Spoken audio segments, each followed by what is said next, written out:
कांग्रेस ने ज्ञानेश कुमार को मुख्य चुनाव आयुक्त बनाने पर सवाल उठाया है। नए मुख्य चुनाव आयुक्त की नियुक्ति पर कांग्रेस ने कहा कि ये फैसला संविधान की भावना के खिलाफ है। ये जल्दबाजी में लिया गया फैसला है। सुप्रीम कोर्ट की जांच से बचना चाहती है केंद्र सरकार।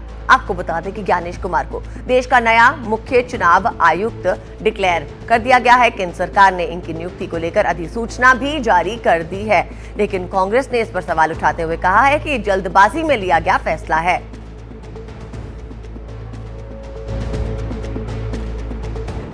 नियुक्ति पर कांग्रेस लगातार आपत्ति जाहिर कर रही है, लेकिन आपको यहां पर बताते चलते हैं कि आखिर कौन है ज्ञानेश कुमार जो देश के मुख्य चुनाव आयुक्त बने हैं। 1988 बैच के केरल कैडर के आईएएस हैं। 14 मार्च 2024 से अब तक निर्वाचन आयुक्त वो रहे हैं।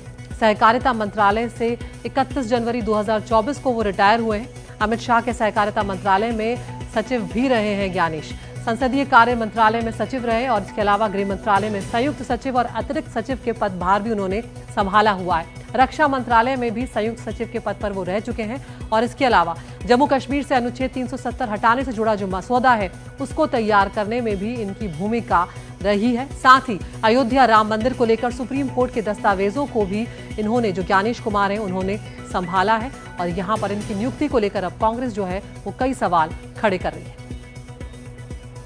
हमारे साथ हमारे सहयोगी प्रशांत इस वक्त जुड़ गए हैं। प्रशांत, कांग्रेस जल्दबाजी में लिया फैसला इसे बता रही है और साथ ही वो ये कह रही है कि भाई जांच से वो बचना चाह रही है केंद्र सरकार। क्या है ये पूरा मामला और यहाँ पर केंद्र की क्या दलील है कांग्रेस के आरोपों पर?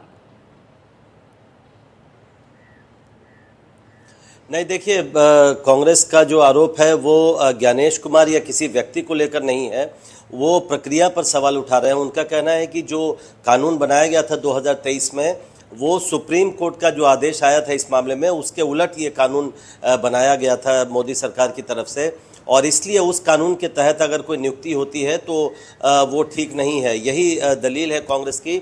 हालांकि सरकार का ये कहना था कि जो इसी मामले पर पिछली सुनवाई हुई थी, सुप्रीम कोर्ट में जो सुनवाई चल रही है, उसमें कांग्रेस की तरफ से उसमें जो याचिकाकर्ता हैं उनकी तरफ से ये दलील दी गई थी कि 17 तारीख को जो मीटिंग होने वाली है उसको रद्द किया जाए और इसको बाद में करवाया जाए जब तक सुप्रीम कोर्ट इस पर कोई आदेश नहीं देता। तो सुप्रीम कोर्ट ने उस वक्त भी ये कहा था कि ये सुनवाई अभी चलेगी।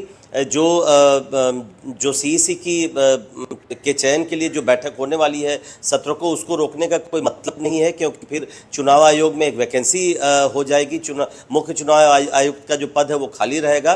कोर्ट ने ये कहा था कि जब भी आदेश आएगा इस मामले में, उसका असर जो सीईसी की नियुक्ति होगी उस पर होगा। मतलब अगर सुप्रीम कोर्ट कहता है कि कानून वैध है तब तो ज्ञानेश कुमार बने रहेंगे। अगर सुप्रीम कोर्ट कहता है अपने आदेश में कि नहीं, ये कानून ठीक नहीं है, उसको अवैध करार देता है, तो फिर से नियुक्ति की जा सकती है। तो कोर्ट ने ही मना कर दिया था पहले कि इस मामले में वो फिलहाल दखल नहीं देना चाहती है। तो सरकार की भी यही दलील थी, लेकिन कांग्रेस, जाहिर है उसकी अपनी राजनीति है, तो उन्होंने एक प्रक्रिया पर सवाल उठाया। उन्होंने कहा कि 19 तारीख को जो सुनवाई है तब तक इस मीटिंग को नहीं होने देना चाहिए था, तब तक सरकार को इंतजार करना चाहिए था। लेकिन सरकार का तर्क था कि इससे मुख्य चुनाव आयुक्त का जो पद है वो बिल्कुल खाली रहता और अभी आदेश भी नहीं आना था सुप्रीम कोर्ट का, महज सुनवाई होनी थी।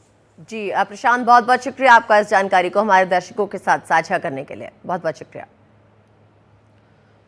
तो आखिर क्या है सीईसी की जो नियुक्ति का विवाद है, वो भी आपको यहाँ पर हम बताते चलते हैं कि किस तरह से ये मामला जो है विवादों का रूप लेता जा रहा है। 2 मार्च 2023 अधिकार जो मिलने जा रहे हैं मुख्य चुनाव आयोग की नियुक्ति पैनल में सीजीआई रहेंगे, ये बात सामने आई थी। और साथ ही 21 दिसंबर 2023 को जो सरकार का बिल है उसमें सीईसी की नियुक्तियां पैनल में सीजीआई नहीं रहेंगे। ये एक बड़ा विवाद का मुद्दा है दोनों पक्षों के बीच में। इसके अलावा पैनल में प्रधानमंत्री, लोकसभा में नेता विपक्ष और सीजीआई जो हैं वो रहेंगे, ये बात कही गई। उसके अलावा यहाँ पर जो सरकार का बिल है उसमें नियुक्ति को लेकर ये कहा गया है कि पैनल में प्रधानमंत्री, लोकसभा में नेता विपक्ष और केंद्रीय मंत्री जो रहेंगे। तो नियुक्ति का ये जो विवाद है लगातार कौन लोग नियुक्ति करेंगे उसे लेकर बढ़ता जा रहा है। केंद्र का जो फैसला है उस पर भी विपक्ष जो है वो सवाल उठा रहा है। सीईसी की नियुक्ति पर नए कानून का विरोध है जो वो विपक्ष करता हुआ यहाँ पर नजर आ रहा है। साथ ही कानून सुप्रीम कोर्ट के आदेश के खिलाफ है, ये यहाँ पर विपक्ष गंभीर सवाल उठाता हुआ नजर आ रहा है और ये निष्पक्ष चुनाव के सिद्धांतों का उल्लंघन है, ये कहना है यहाँ पर कांग्रेस पार्टी का। और साथ में जो सीजीआई पैनल में शामिल नहीं किए गए हैं उसको लेकर भी सवाल उठाए कि नियुक्ति पैनल में सीजीआई को शामिल किया जाए ताकि नियुक्ति जो है वो पारदर्शी हो, ये कहना है यहाँ पर कांग्रेस पार्टी का।